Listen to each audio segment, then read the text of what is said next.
దేవునికి స్తోత్రము కలుగునుగాక.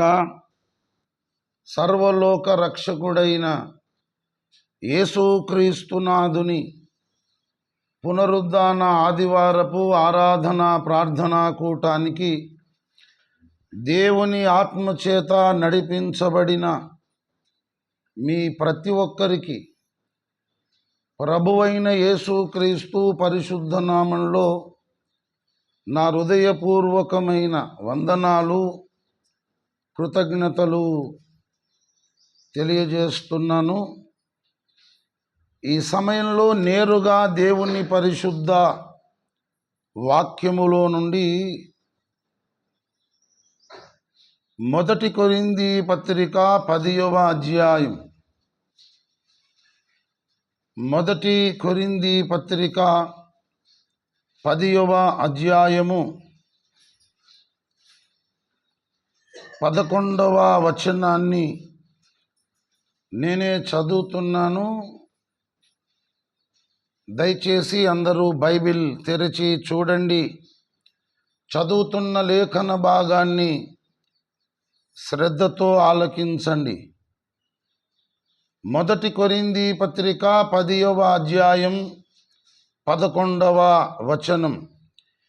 ఈ సంగతులు దృష్టాంతములుగా వారికి సంభవించి యుగాంతమందున్న మనకు బుద్ధి కలుగుటకై వ్రాయబడెను.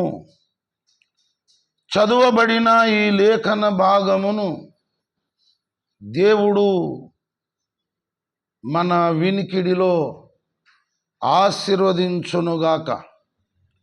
ప్రభునందు నాకు అత్యంత ప్రియులారా,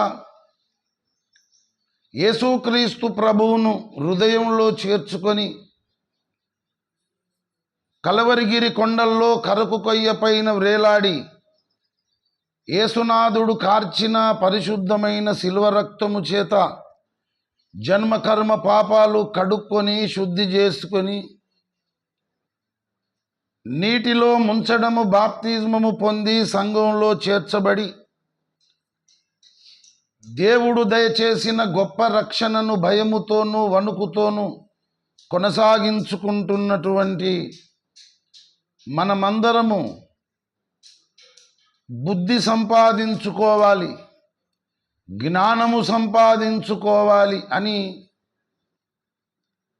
పదే సార్లు దేవుడు పరిశుద్ధ గ్రంథంలో వ్రాయించినాడు. సామెతల గ్రంథము మీరు చూడండి. సామెతల గ్రంథము 3వ అధ్యాయం 13వ వచనం.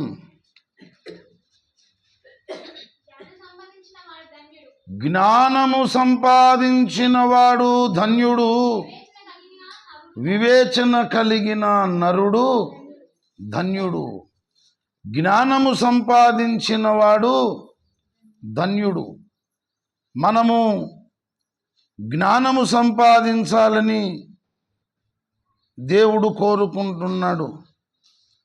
మనము బుద్ధిని సంపాదించుకోవాలని దేవుడు కోరుకుంటున్నాడు. జ్ఞానము లేకుండా, బుద్ధి లేకుండా మనమెవరము కూడా బ్రతకడము దేవునికి ఇష్టము లేదు. సామెతల గ్రంథం 1వ అధ్యాయం 22వ వచనము చూడండి. ఎట్లనగా జ్ఞానము లేని వారలారా, మీరెన్నాళ్ళు జ్ఞానము లేని వారుగా ఉండగోరుదురు. జ్ఞానము లేని వారలారా, మీరెన్నాళ్ళు జ్ఞానము లేని వారుగా ఉండగోరుదురు. జ్ఞానము సంపాదించుకోవాలని తపన లేదు, బుద్ధి సంపాదించుకోవాలనే ఆరాటం లేదు. మానవ సమాజానికి, క్రైస్తవ సమాజానికి కూడా ఈ ప్రపంచంలో, ఈ లోకంలో ఆస్తిపాస్తులు సంపాదించుకోవాలని ఆరాటం, తపన, తాపత్రయం ఎంతగానో ఉంది. మంచి మంచి చదువులు చదువుకొని గొప్ప గొప్ప ఉద్యోగాలు చేసుకోవాలని మానవ సమాజం ఎంతో తపిస్తున్నారు, తాపత్రయపడుతున్నారు, ఆరాటపడుతున్నారు. మంచి వివాహ సంబంధాలు చూసుకోవాలి, పిల్లలకు పెళ్ళిళ్ళు చేయాలి, వారి భవిష్యత్తు కొరకు వారికి కావలసిన ఏర్పాట్లన్నీ చేయాలి, ఉద్యోగాలు చేయాలి, వ్యాపారాలు చేయాలి,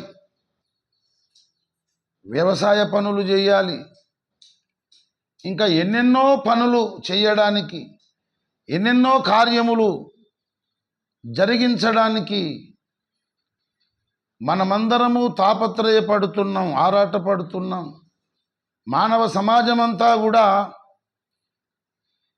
భూసంబంధమైనటువంటి వాటి మీద మనస్సు పెట్టుకొని భౌతిక సంబంధమైన ప్రపంచంలో ఎన్నెన్నో సంపాదించుకోవాలి, ఏవేవో చేయాలి, ఏవేవో జరిగించాలి అనే తపన, తాపత్రయం, ఆరాటం ఎంతగానో కలిగి ఉంటున్నారు.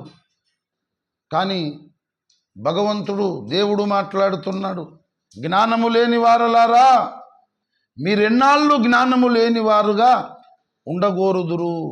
జ్ఞానము లేకపోయినా పర్వాలేదు, బుద్ధి లేకపోయినా పర్వాలేదు, ఏమవుతుందిలే అని జ్ఞానము లేని వారుగా, బుద్ధి లేని వారుగా ఉండగోరుతున్నారు అని దేవుడు మాట్లాడుతున్నాడు. జ్ఞానము లేని వారలారా, మీరెన్నాళ్ళు జ్ఞానము లేని వారుగా ఉండగోరుదురు. బుద్ధి సంపాదించుకొనుము, జ్ఞానము సంపాదించుకొనుము అని దేవుడు పరిశుద్ధ గ్రంథంలో వ్రాయించినాడు. ప్రభునందు ప్రియులారా, మరి జ్ఞానమును మనము సంపాదించుకోవాలి, బుద్ధి మనము సంపాదించుకోవాలి. బుద్ధి జ్ఞానములు కలిగినటువంటి దేవుని పిల్లలముగా మనమందరము జీవించాలి. ప్రభునందు ప్రియులారా, మత్తయి సువార్త 7వ అధ్యాయము 7వ వచనంలో అడుగుడి మీకు ఇయ్యబడును, 8వ వచనంలో అడుగు ప్రతివాడును పొందును. ఇది ఎవరు చెప్పిన మాట? యేసుక్రీస్తు ప్రభువు చెప్పిన మాట. అడుగుడి మీకు ఇయ్యబడును, అడుగు ప్రతివాడును పొందును. మరి ఏమడగాలి అనే విషయంలో క్లారిటీ అనేది అక్కడ ఇవ్వలేదు. యేసు ప్రభువు అక్కడ మాట్లాడుతున్నాడు. మత్తయి సువార్త 7వ అధ్యాయం 7వ వచనంలో, 8వ వచనంలో యేసు ప్రభువే మాట్లాడుతున్నాడు.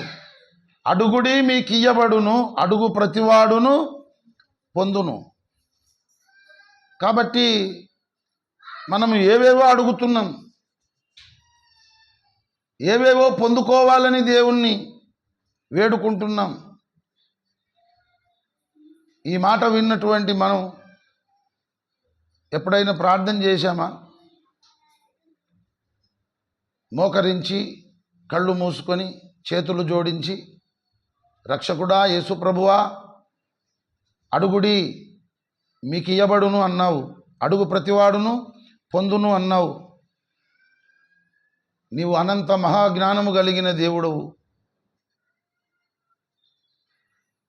అంత జ్ఞానం నాకు లేదు. అడుగుడి మీకు ఇయ్యబడును, అడుగు ప్రతివాడును పొందును అని సెలవిచ్చిన దేవుడవు. ఏమడగాలో కూడా నీవే నాకు చెప్పుము తండ్రి అని మనము ప్రార్థన చేస్తే దేవుడు ఏమడగాలో చెబుతాడు. అడుగుడి మీకు ఇయ్యబడును, అడుగు ప్రతివాడును పొందును అనగానే ఇది యేసయ్య చెప్పిన మాట అని చెప్పి మన గొంతమ్మ కోరికలన్నీ ఆయన దగ్గర పెట్టి, నాకు అవి కావాలి, ఇవి కావాలి, నేను ఇట్లుండాలి, అట్లుండాలి అని మనకు కావలసినవన్నీ కూడా మనము పొందుకోవాలని ఇక మనం అడుగుతూ ఉన్నాము, ప్రార్థనలు చేస్తూ ఉన్నాము, దేవుణ్ణి వేడుకుంటున్నాము. మరి మత్తయి సువార్తలో ఆ యేసు ప్రభువే మాట్లాడినటువంటి ఇంకొక మాట మనకు కనబడుతూ ఉంది. మత్తయి సువార్త 6వ అధ్యాయము, మత్తయి సువార్త 6వ అధ్యాయము 8వ వచనం. మీరు మీ తండ్రిని అడుగక మునుపే మీకు అక్కరగా నున్నవేవో ఆయనకు తెలియను. ఈ భూమి మీద మనము జీవనము చేయడానికి, ఈ భూమి మీద మనము బ్రతకడానికి మనకు కావలసిన అవసరాలు, అక్కరలు ఆయనకు బాగా తెలుసు. ఎప్పుడు తెలుసు? మనం అడిగిన తర్వాత తెలుసా? అడగక మునిపే తెలుసా? భూమి మీద మనము మానవ సమాజంలో బ్రతుకుతున్నాం. మనకు కూడా కొన్ని అక్కరలు ఉంటాయి, మనకు కూడా కొన్ని అవసరాలు ఉంటాయి. ఉండడానికి ఇల్లు కావాలి, తొడుక్కోవడానికి బట్టలు కావాలి, తినడానికి ఇంత తిండి కావాలి, చేసుకోవడానికి చేతి నిండా పని కావాలి. పెళ్ళిళ్ళు కాని వారికి పెళ్ళిళ్ళు కావాలి, పెళ్ళిళ్ళైన వారికి పిల్లలు కావాలి. మరి పిల్లలను చదివించుకోవడానికి డబ్బులు కావాలి,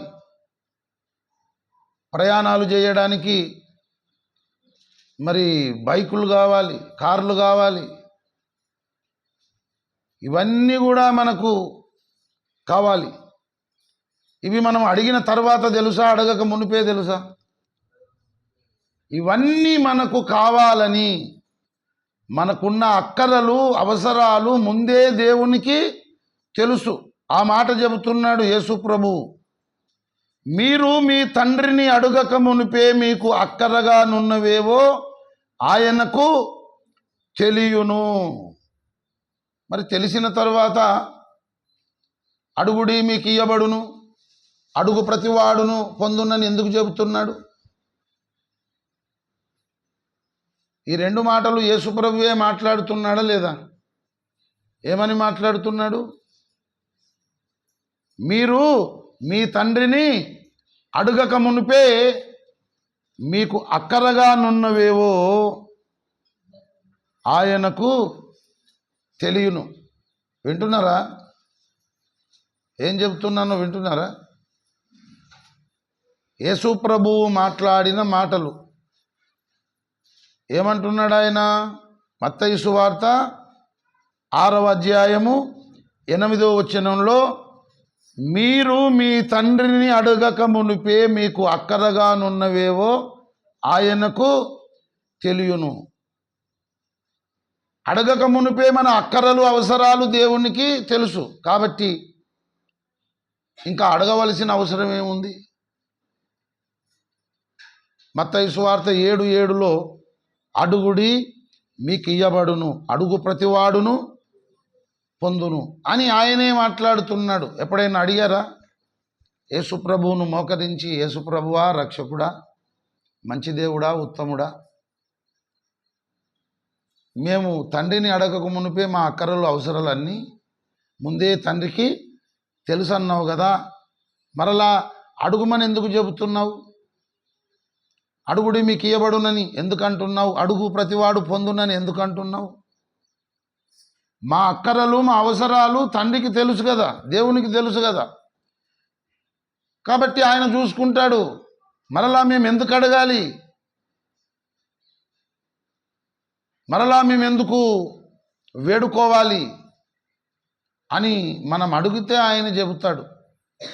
ప్రభువునందు ప్రియులారా, భూమి మీద మనము బ్రతకడానికి, జీవనము చేయడానికి మనకు ఏ అవసరాలు ఉన్నాయో, ఏ అక్కరలు ఉన్నాయో అవి ముందే పరమ తండ్రికి తెలుసు.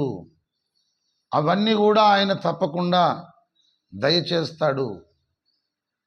మరి అడుగుడి మీకు ఇయ్యబడును, అడుగు ప్రతివాడును పొందును అని యేసుప్రభువు మరలా ఎందుకు మాట్లాడుతున్నాడు అంటే మనం అడగవలసింది ఏమిటి అనేది మనం చూడాలి. మరి మనం అడుగుతామట, దేవుణ్ణి మనము అడుగుతాము. అడిగేవి ఏమడుగుతాము? యాకోబు రాసిన పత్రిక 4వ అధ్యాయం 3వ వచనం, మీరడిగినను మీ భోగముల నిమిత్తము వినియోగించుటకై దురుద్దేశముతో అడుగుదురు గనుక మీకేమీ దొరుకుట లేదు. అడుగుడి మీకు ఇయ్యబడును, అడుగు ప్రతివాడును పొందునని యేసు ప్రభువు చెప్పాడు. కాబట్టి ఏమడుగుతున్నారు? భోగముల నిమిత్తము వినియోగించుటకై దురుద్దేశముతో అడుగుతున్నారు. కాబట్టి మీకేమీ దొరకడం లేదు. ప్రభువునందు ప్రియులారా, ఇక్కడ 2 విషయాలు ఉన్నాయి. యాకోబు రాసిన పత్రిక 4వ అధ్యాయము 2వ వచనం, మీరు ఆశించుచున్నారు గాని మీకు దొరుకుటలేదు, నరహత్య చేయుదురు, మత్సరపడుదురు గాని సంపాదించుకొనలేరు, పోట్లాడుదురు, యుద్ధము చేయుదురు గాని దేవుణ్ణి అడగనందున మీకేమీ దొరకదు. దేవుని అడగనందున మీకేమీ దొరకదు. తర్వాత అడుగుదురు గనుక మీకేమీ దొరుకుట లేదు. ఎక్కడుంది అది? కిందనే ఉంది. అడగనందున మీకేమి దొరుకుతలేదు అంటాడు, అడిగితే కూడా మీకేమి దొరుకుటలేదు అంటాడు. చూడండి, 2వ వచనంలో ఏమన్నాడు? మీరు దేవుణ్ణి అడగనందున మీకేమీ దొరకడం లేదంటాడు. 3వ వచనంలో మరి మీరు అడుగుదురు కానీ మీకేమీ దొరకదు అంటున్నాడు. దొరుకుటలేదు, దొరకదు. అడగనందున దొరకదు అనేది ఒక మాట, అడిగితే కూడా దొరకదు అనేది ఇంకొక మాట. అవునా కదా? దేవుణ్ణి అడగకపోతే మీకేమీ దొరకదు, దేవుణ్ణి మీరు అడిగినా మీకేమీ దొరకదు. మరి ఇక అడగడం ఎందుకు? అడుగుడి మీకు ఇయ్యబడును, అడుగు ప్రతివాడును పొందును. దేవుణ్ణి అడగకపోతే మీకేమీ దొరకదు, దేవుణ్ణి అడిగితే కూడా మీకేమీ దొరకదు. అంటే దేవుడు ఏది అడగమంటున్నాడో అది మనం అడగడం లేదు. మనం అడిగేది మన భోగముల నిమిత్తము దురుద్దేశముతో మనం అడుగుతున్నాము గనక మనకేమీ దొరకడము లేదు అని ఇక్కడ దేవుడు మాట్లాడుతున్నాడు. ప్రభువునందు ప్రియులారా, మనము అడగక ముందే పరలోకపు తండ్రికి మన అక్కరలు అవసరాలు తెలుసు గనక వాటి మీద మనము దృష్టి పెట్టొద్దు. దేవుడు దేనిని అడుగుమని చెబుతున్నాడో దానిని మాత్రమే మనం అడగాలి, ఆ ప్రార్థనే మనం చెయ్యాలి. తప్పకుండా మనకు ఆయన అనుగ్రహిస్తాడు. దేవుడు మాట్లాడినటువంటి మాట, అడుగుడి మీకు ఇయ్యబడును, అడుగు ప్రతివాడును పొందును అన్నాడు. యాకోబు రాసిన పత్రిక 1వ అధ్యాయం 5వ వచనంలో, మీలో ఎవనికైనను జ్ఞానము కొదవగా ఉన్న ఎడల అతడు దేవుని అడగవలెను, అప్పుడది అతనికి అనుగ్రహింపబడును. ఆయన ఎవనిని గద్దింపక అందరికీ ధారాళముగా దయచేయువాడు. అడుగుడి మీకు ఇయ్యబడును, అడుగు ప్రతివాడును పొందునని మత్తయి సువార్త 7:7లో చెప్పాడు. మనం ఏం అడగాలో యాకోబు రాసిన పత్రిక 1వ అధ్యాయం 5వ వచనంలో చెబుతున్నాడు, మీలో ఎవనికైనను జ్ఞానము కొదవగా ఉన్న ఎడల వాడు దేవుని అడగవలెను, అప్పుడు ఆయన ఎవరిని గద్దించక అందరికీ ధారాళముగా జ్ఞానము దయచేయువాడు. ప్రభువునందు ప్రియులారా, జ్ఞానము సంపాదించిన వాడు ధన్యుడు అని దేవుడు మాట్లాడుతున్నాడు. నా కుమారుడా, జ్ఞానమును సంపాదించి నా హృదయమును సంతోషపరచుమని దేవుడు మాట్లాడుతున్నాడు. జ్ఞానము లేని వారలారా, మీరు ఎన్నాళ్ళు జ్ఞానము లేని వారుగా ఉండగోరుదురని దేవుడు మాట్లాడుతున్నాడు. నా జనులు జ్ఞానము లేకయే నశించిపోతున్నారని దేవుడు మాట్లాడుతున్నాడు. అందుకే చెబుతున్నాడు, మనము జ్ఞానమును అడిగి పొందుకోవాలి. మీలో ఎవరికైనా జ్ఞానము కొదవగా ఉన్న ఎడల, అంటే నాకు జ్ఞానము తక్కువ ఉంది, నాకు జ్ఞానము కావాలి, నేను జ్ఞానము సంపాదించుకోవాలి, బుద్ధి సంపాదించుకోవాలి అనే ఆలోచన మనం కలిగి ఉంటే దేవునికి మనము ప్రార్థన చేయాలి. దేవా, నాకు జ్ఞానము కొదవగా ఉన్నది, నాకు జ్ఞానము ప్రసాదించుము, నాకు మంచి బుద్ధి దయచేయుము అని మనము మొరపెట్టాలి, దేవుణ్ణి వేడుకోవాలి. సామెతల గ్రంథం 2వ అధ్యాయము 3వ వచనం, తెలివికై మొర్రపెట్టిన ఎడల, వివేచనకై మనవి చేసిన ఎడల, వెండిని వెదకినట్లు దాన్ని వెదికిన ఎడల, దాచబడిన ధనమును వెదకినట్లు దాన్ని వెదికిన ఎడల, యెహోవాయందు భయభక్తులు కలిగి ఉండుట ఎట్టిదో నీవు గ్రహించదవు. దేవుని గూర్చిన విజ్ఞానము నీకు లభించును. తెలివికై మొర్రపెట్టాలి, వివేచనకై మనవి చెయ్యాలి. ఎలా వెతకాలి జ్ఞానాన్ని?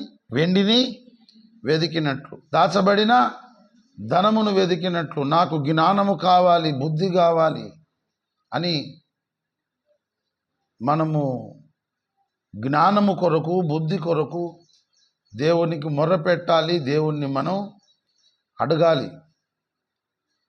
అలాగున మనకు బుద్ధి కలుగుటకై, జ్ఞానము కలుగుటకై కొన్ని దృష్టాంతాలను ఆయన దేవుని ప్రజలైనటువంటి ఇశ్రాయేలీయులలో జరిగించినాడు. 1 కొరింథీ పత్రిక 10వ అధ్యాయం 11వ వచనం, ఈ సంగతులు దృష్టాంతములుగా వారికి సంభవించి యుగాంతమందున్న మనకు బుద్ధి కలుగుటకై రాయబడెను.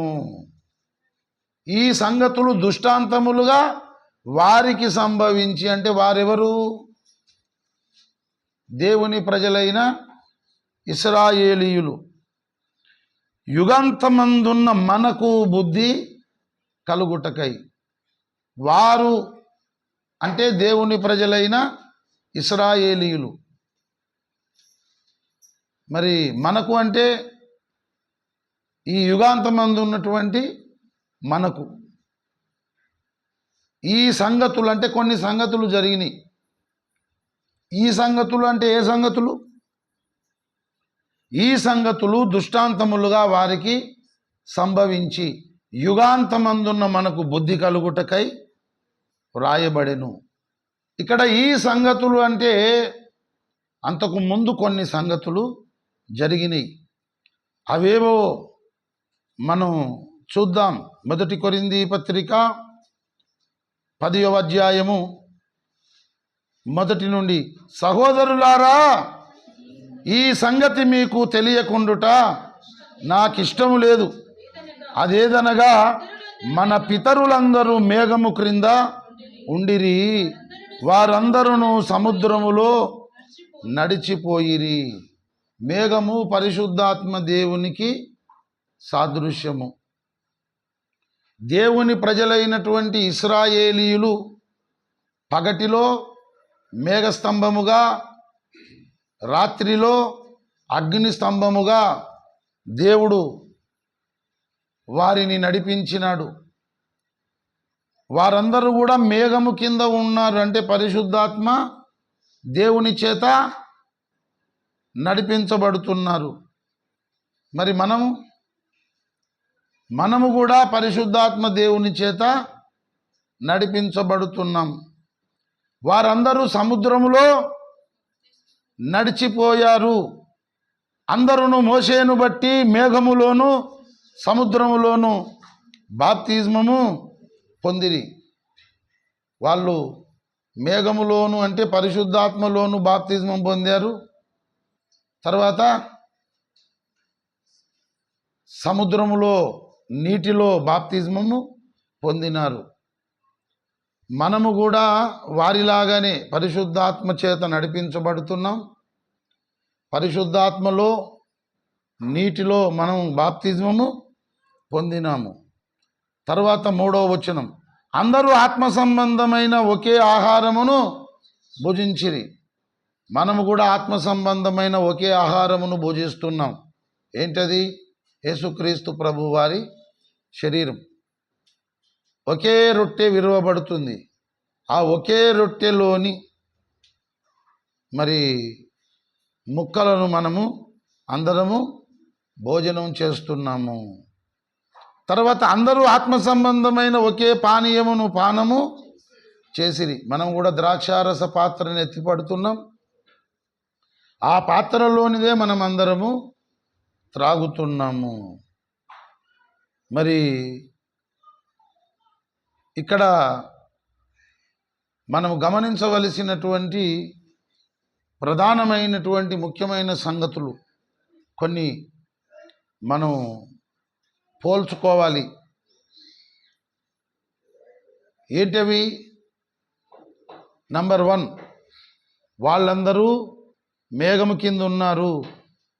మేఘము పరిశుద్ధాత్మకు సాదృశ్యం గనక మనమందరం కూడా పరిశుద్ధాత్మ చేత నడిపించబడుతున్నాము. రెండవది, వారందరూ నీళ్ళలోనూ పరిశుద్ధాత్మలోనూ బాప్తిజం పొందినారు. మనం కూడా నీటి బాప్తిజమము పొందాము, పరిశుద్ధాత్మ బాప్తిజమం పొందాము. తర్వాత వాళ్ళందరూ ఆత్మ సంబంధమైన ఒకే ఆహారమును భుజించినారు. మనము కూడా ఆత్మ సంబంధమైన ఒకే ఆహారమును భుజిస్తున్నాం. వారందరూ ఆత్మ సంబంధమైన ఒకే పానీయమును పానము చేశారు. మనం కూడా ఒకే పాత్రలోని యేసు రక్తమును త్రాగుతున్నాము. ఇవన్నీ సరిగ్గా కుదిరినాయా, కుదరలేదా? వాళ్లకు మనకు ఇవన్నీ సరిగ్గా కుదిరినాయి. అయితే 5వ వచనం, అయితే వారిలో ఎక్కువ మంది దేవునికి ఇష్టలుగా ఉండకపోయిరి గనుక అరణ్యములో సంవరింపబడిరి. ఇప్పటిదాకా వాళ్ళు మనం సేంపించి అనుకున్నాం కదా, అనుకున్నామా అనుకోలేదా? ఇప్పటిదాకా దేవుని ప్రజలైనటువంటి ఇశ్రాయేలీయులు మనమందరం సేంపించు అని సంతోషం. ఇక ఇప్పుడు కూడా సేంపించే, మళ్ళా అక్కడ పైన సేంపించి కానీ ఇక్కడ కింద సేంపించి కాదంటే కుదరదు.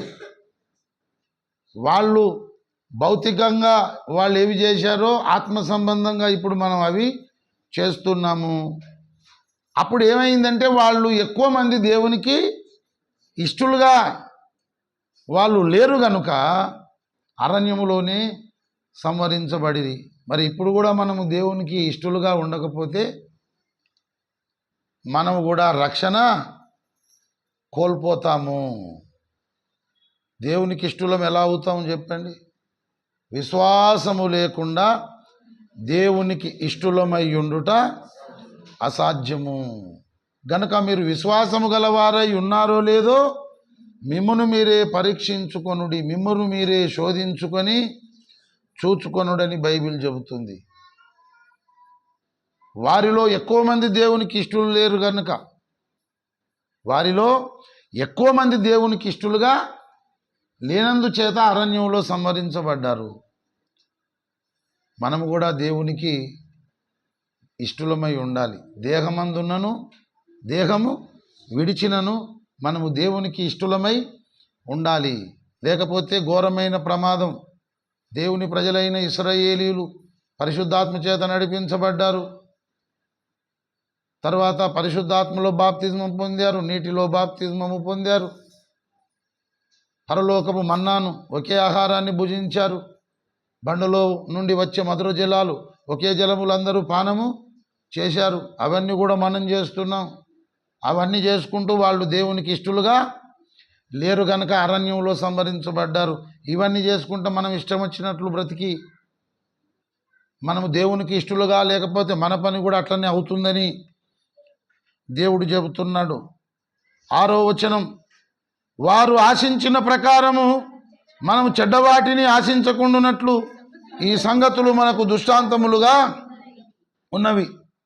ఇవన్నీ చేసుకుంటూ వాళ్ళు చెడ్డవాటిని ఆశించారు గనుక వాళ్ళు ఎలాగైతే చెడ్డవాటిని ఆశించారో అలాగున మనం చెడ్డవాటిని ఆశించొద్దు.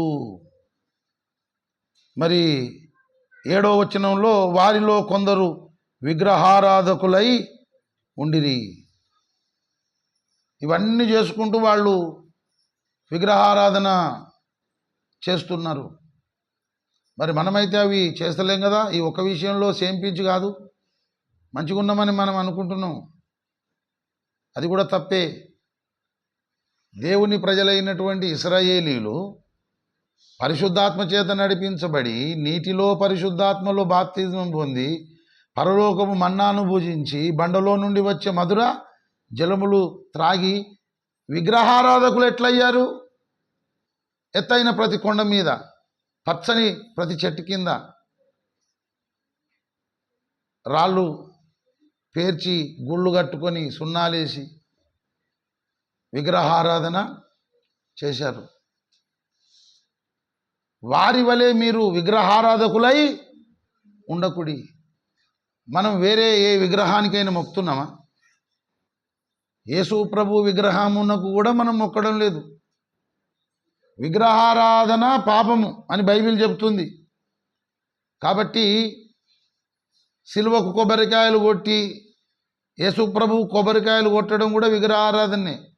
యేసు ప్రభు ఫోటో పెట్టుకొని దండం పెడతాం చూడు ఫోటోకు, అది కూడా విగ్రహారాధన. అట్లా చేయొద్దు.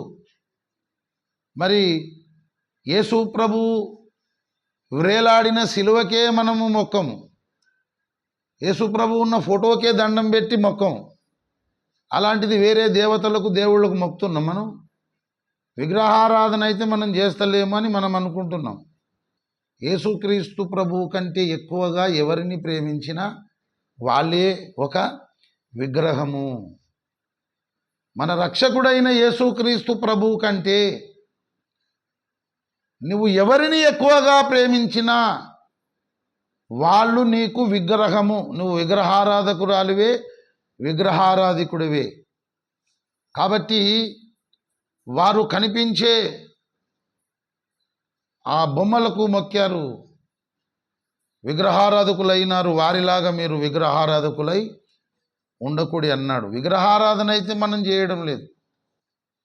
కానీ యేసుక్రీస్తు ప్రభువు కంటే ఎక్కువగా మనము దేనిని ప్రేమించినా ఎవరిని ప్రేమించినా వాళ్ళే ఒక విగ్రహం. మనం విగ్రహారాధకులమైనట్టే దేవుని లెక్కలో రాయబడుతుంది. తర్వాత మరియు వారి వలె మనము వ్యభిచరింపకయుందము. వారిలో కొందరు వ్యభిచరించినందున ఒక్క దినముననే 23,000 మంది కూలిరి. వాళ్ళు వ్యభిచార పాపం చేశారు. ఒకటే రోజు దేవుని కోపం వచ్చింది, 23,000 మంది చచ్చిపోయారు. అట్లా మీరు చేస్తే మీకు ప్రమాదం అని హెచ్చరిస్తున్నాడు. తర్వాత మీరు వారిలో కొందరు శోధించి సర్పముల వలన నశించింది. కొందరు శోధించారట. వాళ్ళు ఎర్ర సముద్రంలో నుండి బయటకు రాగానే దాహం వేస్తుంది, మంచినీళ్ళు అన్నారు. మంచినీళ్ళు రాగానే మాకు ఆకలి అవుతుంది, మాకు ఆహారం కావాలన్నారు. ఆహారం తిన్న తర్వాత రోజు ఇదేనా, మాకు మటన్ వద్దా అని అట్లా దేవుణ్ణి విపరీతంగా శోధించారు. మనం అట్లా శోధించొద్దు దేవుణ్ణి. వాళ్ళు శోధించి సర్పముల వలన నశించిపోయారు. ఆ పని చేయొద్దు. తర్వాత మీరు సనుగకుడి, వారిలో కొందరు సనిగి సంవారకుని చేత నశించింది. కాబట్టి దేవుని ప్రజలైన ఇశ్రాయేలీలు ఏం చేశారు? సనిగారు కదా. మరి మనం కూడా సనుగితే ఘోరమైనటువంటి ఆ ప్రమాదమే. ప్రసంగం ఇంతసేపా, ఇంకా ముగించరా అని సనుగుతారు కొంతమంది. మరి మొన్న శనివారం ప్రార్థన, మళ్ళీ ఇప్పుడు అమాస ప్రార్థన, మళ్ళీ బైబిల్ స్టడీ, మొత్తం ఎప్పటికీ ప్రార్థనలేనా? ఏం ప్రార్థనలో ఏమో అని కనుక సనిగితే డేంజర్ జోన్లో పడ్డట్టే లెక్క. ప్రభునందు ప్రియులారా, మీరు సనగకుడి, వారిలో కొందరు సనిగి సంవారకుని చేత నశించిరి. ప్రభునందు ప్రియులారా, ఇవన్నీ చెప్పి 11లో ఏమంటున్నాడు? ఈ సంగతులు దుష్టాంతములుగా వారికి సంభవించి యుగాంతమందున్న మనకు బుద్ధి కలుగుటకై. అంటే ఈ సంగతులను చూసి ఏం నేర్చుకోవాలి? మనం ఏం సంపాదించుకోవాలి? బుద్ధి సంపాదించుకోవాలి, జ్ఞానము సంపాదించుకోవాలి. ఎలా బుద్ధి సంపాదించుకోవాలి? ఎలా జ్ఞానము సంపాదించుకోవాలి? దేవుని ప్రజలైనటువంటి ఇశ్రాయేలీయులు పరిశుద్ధాత్మ చేత నడిపించబడ్డారు. మేము కూడా పరిశుద్ధాత్మ చేత నడిపించబడుతున్నాం.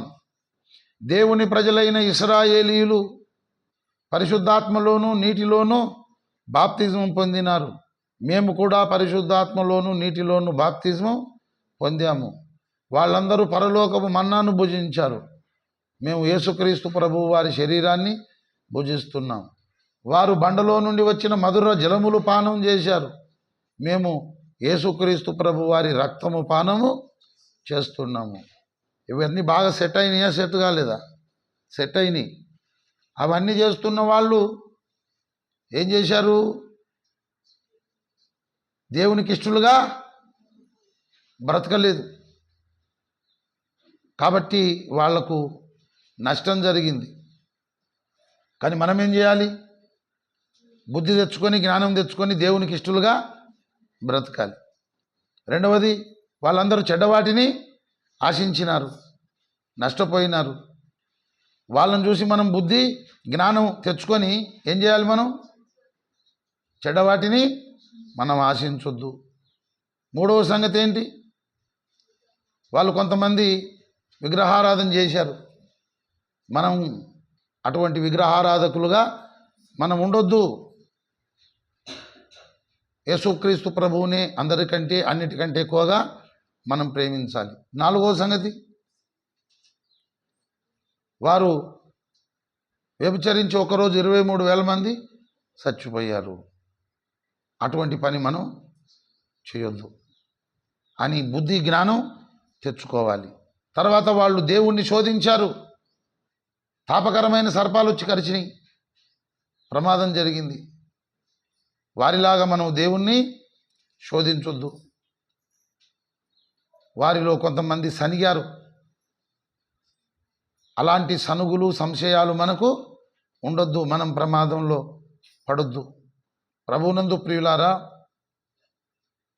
ఈ సంగతులు దుష్టాంతములుగా దేవుని ప్రజలైన ఇశ్రాయేలీయులకు సంభవించినాయి.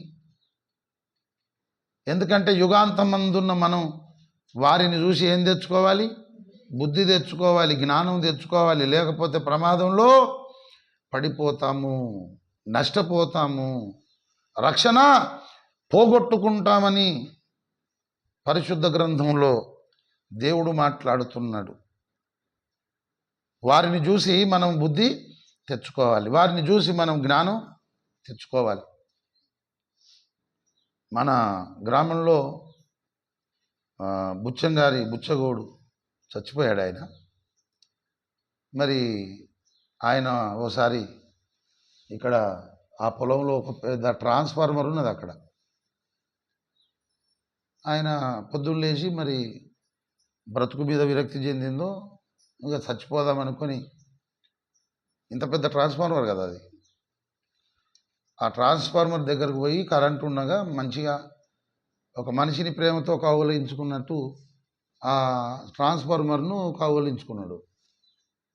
షాక్ కొట్టింది. ఇంకా నయం అక్కడ సబ్ స్టేషన్లో పడిపోయింది అక్కడ ఫీజు. కాబట్టి ఇవన్నీ కాలనీ హాస్పిటల్ వెళ్ళారు.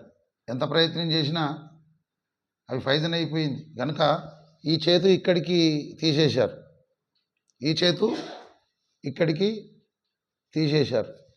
ఆయన ఇంత మట్టుకు ఈ చేతు ఇంత మట్టుకు, ఈ చేతు ఇంత మట్టుకు. ఆయనను చూసినప్పుడు అందరికీ చేతులు ఉంటాయి, కానీ ఆయనకు మాత్రం ఇంతవరకే ఉన్నాయి. ఎందుకున్నాయి అంటే ట్రాన్స్ఫార్మర్ను పట్టుకోవడం ద్వారా అటువంటి ప్రమాదం జరిగింది, నష్టం జరిగింది. ఆ రెండు చేతులను మనం చూడగానే, ఆ మనిషిని చూడగానే ఏమనుకోవాలి మనం?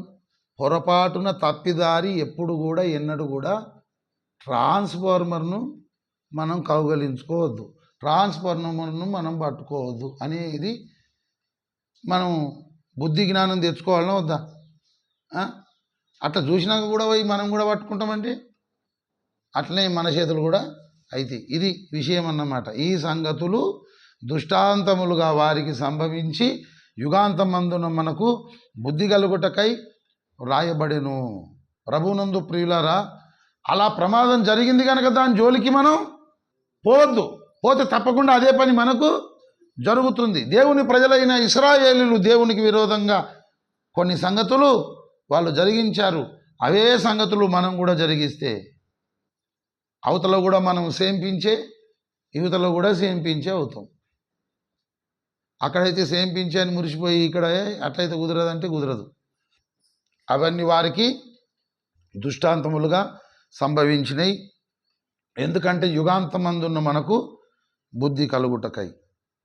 ఈ కడవరి దినములలో, ఈ అంచె దినములలో బుద్ధి సంపాదించుకొని, జ్ఞానం సంపాదించుకొని చక్కగా దేవుని మార్గంలో మనము నడవాలి.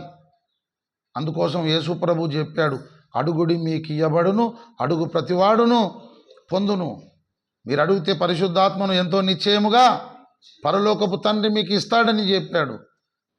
మీరు అడిగితే మీకు ధారాళముగా జ్ఞానం దయచేస్తాడని దేవుడు చెప్పాడు. అడిగితే ఏం పోతుంది? ప్రతిరోజు అడగాలి, పరిశుద్ధాత్మ చేత ప్రతిరోజు నడిపించబడాలి. జ్ఞానముతో మనం భూమి మీద మనం కొనసాగాలి. అలాగున మనం కొనసాగడానికి, నడవడానికి మనము జ్ఞానము సంపాదించుకోవాలి, బుద్ధి సంపాదించుకోవాలి. ఇలా చీరి మనకు చెబితే మనకు అర్థం కాదని ప్రాక్టికల్ చూపించాడు. దేవుని ప్రజలకు కొన్ని సంగతులు దృష్టాంతాలుగా సంభవించేటట్టు మరి సంభవించినాయి. ఆ సంభవించిన సంఘటనల ద్వారా మనం ఏం నేర్చుకోవాలి? ఒక పాఠం నేర్చుకోవాలి, బుద్ధి సంపాదించుకోవాలి, జ్ఞానము సంపాదించుకోవాలి. దేవుని ప్రజలైన ఇశ్రాయేలీయులు బుద్ధి లేక, జ్ఞానము లేక పాలు తేనెలు ప్రవహించు కనాను దేశానికి చేరలేదు, అరణ్యంలోనే రాలిపోయారు. వాళ్ళలాగానే బుద్ధి లేకుండా, జ్ఞానం లేకుండా మేము బ్రతికితే, జీవిస్తే మేము కూడా పరమకానానుకు చేరము, రక్షణ పోగొట్టుకొని భ్రష్టులమైపోతాము అనే ఆ యొక్క విఘ్నత కలిగి బుద్ధిని సంపాదించుకొనుచు, జ్ఞానము సంపాదించుకొనుచు, పరిశుద్ధాత్మ అభిషేకముతో అభిషేకించబడి పరిశుద్ధాత్మలో మనము నడిపింపబడి దేవుడు అనుకున్న గమ్యస్థానానికి మనము చేరుకోవాలి. ఆ విధంగా నడుచుకోవడానికి కావలసిన పరిశుద్ధాత్మ అభిషేకము, ఆత్మ నింపుదల, పరిశుద్ధాత్మ నడిపింపు, పరలోకపు జ్ఞానము, వివేకము సమృద్ధిగా ఆ దేవాది దేవుడు మనకందరికీ దయచేయునుగాక. అందరూ తలలు వంచి కళ్ళు మూసుకోండి. దేవుడు పంపిన ఉపదేశము సందేశము మనలో నిలిచి ఫలించున్నట్లు మనమందరము చక్కగా మోకరించి కళ్ళు మూసుకొని దేవుడు పంపిన ఉపదేశము సందేశము మన జీవితములకు మన బ్రతుకులకు మనము అన్వయించుకుందాం. ఇది స్వపరీక్ష సమయం. ఈ సమయాన్ని చక్కగా మనం సద్వినియోగం చేసుకుందాం. ఎవరు కూడా కళ్ళు తెరిచి దిక్కులు చూడొద్దు. కళ్ళు మూసుకొని